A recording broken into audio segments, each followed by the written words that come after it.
আমরা first semester result out হয়েছে এক্সামের প্রায় 20 দিন আগে, সেকেন্ড সেমিস্টার এক্সামের 20 দিন আগে।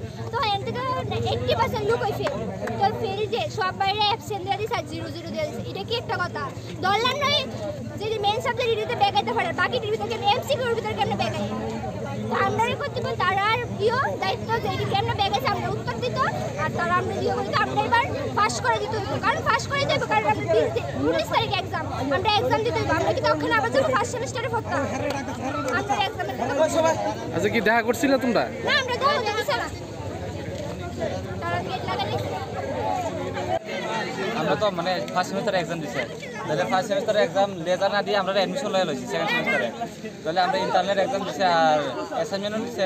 তখন আমরা ফাইনাল এক্সাম ওই সামনে 19 তারিখ, এর আগে আমরা লেজার দিয়ে লাইছি ফার্স্ট সেমিস্টারে।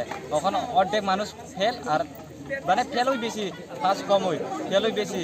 তাহলে এটার জন্য আমরা মানে ব্যাক আয়োগ ঠিক আছে, ফেল খরচ কিরে কলেজে তো ফেলের মানে কোনো কুয়েশন নাই, মানে ব্যাক আয়োগ ঠিক আছে, ফেল খরচ কিরে এটা আমরা কথা কইতে চাইছে, কথা কইতে দিছে না, ওই গাছ তারা মানে কিছু রেসপন্স দিতেছে না। কার লগে কথা কইতেছিল? ইউনিভার্সিটি ইউনিভার্সিটিতে